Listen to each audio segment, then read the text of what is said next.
Kisah yang pertama ni bertajuk Hantu Bertinggi Atas Nenek. Cerita seram ni merupakan kisah seram yang sebenar yang dialami oleh seorang nenek tua berbangsa Cina. Cerita seram ni telah diceritakan semula oleh seseorang yang tidak mahu namanya disebutkan di sini. Nenek Cina ni tinggal di hospital kerana sakit tua dan telah diganggu oleh seekor hantu. Jom kita layan kisah ni. Cerita ni bermula macam ni. Satu hari tu, kawan saya punya nenek, iaitu orang Cina lah, kena tahan ward. Biasalah sakit tua. Bila dah tua ni, dia cakap dia bolehlah nampak benda-benda halus ni. Tak tahulah sama ada nak tarik perhatian anak-anak dia ke, atau memang dia boleh nampak betul-betul. Satu malam tu, kebetulan cuma tinggal dia seorang je dalam bilik tu. Tak ada pesakit lain. Dia suruhlah anak dia temankan, tapi anak dia ni tak nak. Macam-macam alasan dia bagi. Esok nak kerja lah, tak boleh tinggal anak lah. Macam-macam lah. Dia cuma cakap, jangan risau, esok dia akan datang balik. Lepas tu anak dia terus balik. Apalah kan. Tapi saya rasa dia takut. Tahu je lah kan, Cina kan banyak pantang. Diorang selalu cakap yang hospital tu tempat yang tak elok. Jadi nenek ni pun tidurlah lepas anak dia pergi. Tak lama lepas tu dia rasa macam ada benda kat muka dia. Awal tu dia cuma sapu-sapu muka dia tu, kot-kot lah serangga ke apa ke kan. Tapi benda tu tak hilang-hilang juga. Dia pun bukalah mata. Nak tahu apa yang dia nampak? Okey, korang bayangkan korang tengah baring, dan bila korang buka je mata, nampak hantu tu betul-betul dekat depan muka korang. Kat atas kepala dia tu ada rambut panjang, baju putih tersengih dekat nenek Cina tu. Nasib hantu tu tak mengilai aje lah.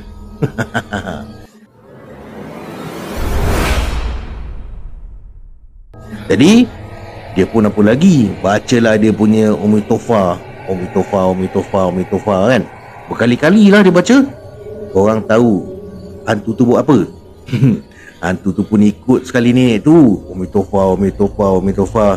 Baca dengan gerak mulut dia lagi. Tersenyum hantu tu. Saya katanya saya rasa benda ni Pontianak ataupun langsui. Kesian nenek tu kena usik sampai pengsan. Esoknya bila dia dah tersedar, dia pun terus cakap pada anak dia yang dia nak keluar daripada hospital. Kalau mati sekalipun, dia nak mati kat rumah dia.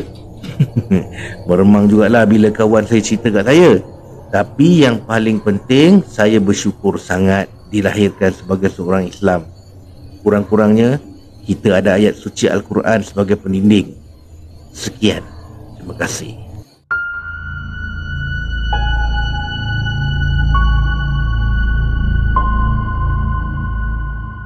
Kisah yang kedua ni bertajuk Pocong Atas Katil. Saya ingin ketengahkan pengalaman saya yang saya masih ingat sampai sekarang.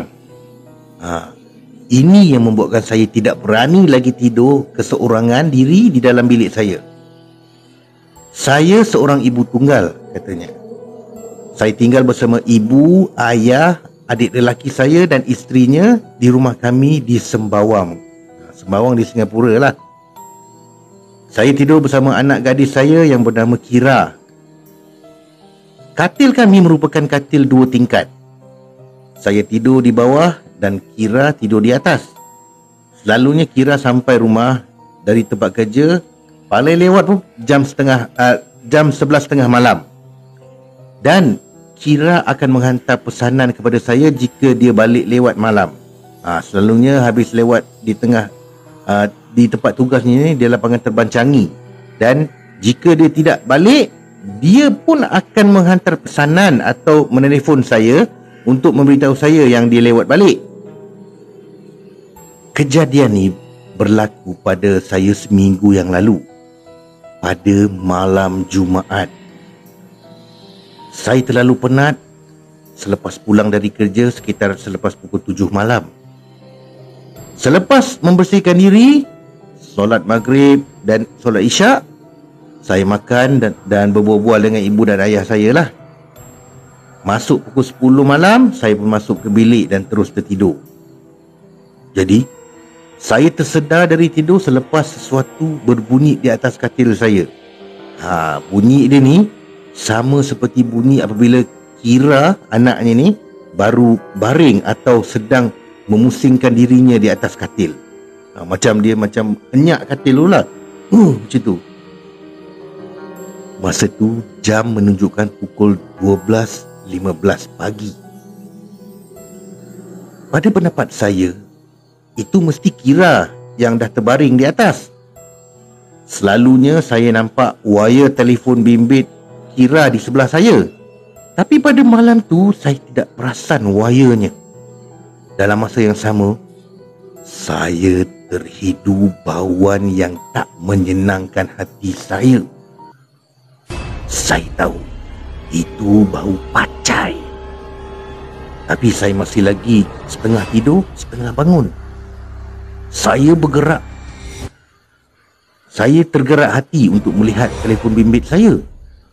Alangkah terperanjatnya saya bila ketika saya sedang memegang telefon bimbit, ketika tu juga Kira menghantar pesanan kepada saya untuk memberitahu bahawa dia pulang agak lewat. Katanya masih banyak lagi kerja yang belum selesai dan dia akan habis kerja sekitar jam 2 pagi katanya.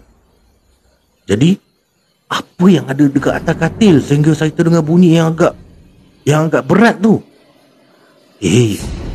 Benda apa tu? Masih ada atau tak? Soalan-soalan ni bermain di fikiran saya. Nak bergerak lari, takut. Nak tidur balik, lagi takut. Bila bau pacai masih ada. Dan perasaan saya menjadi tak tentu arah. Tiba-tiba kedengaran bunyi dari atas katil perlahan bagaikan orang sedang mengerang.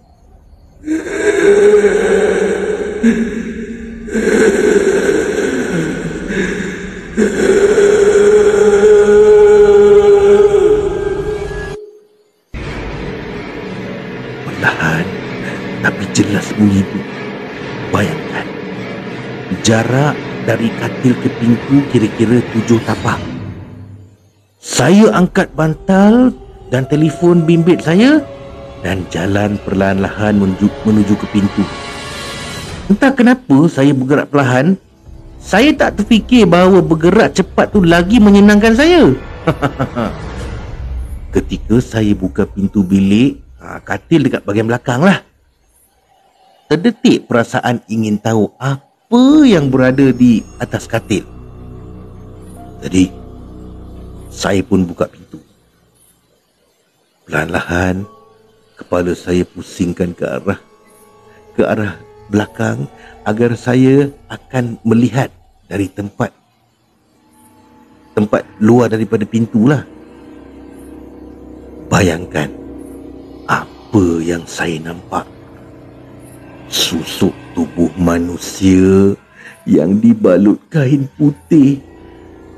Boleh saya katakan pocong di atas katil anak saya yang berada di tingkat atas.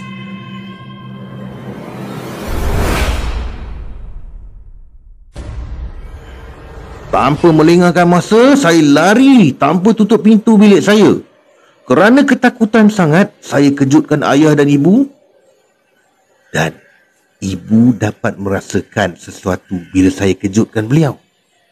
Namun begitu, tidak ada sesiapa pun yang berani periksa bilik. Jadi malam tu kami tidur bersamalah.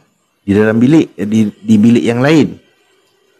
Jadi kami lanjutkan tidur sehinggalah ke pagi.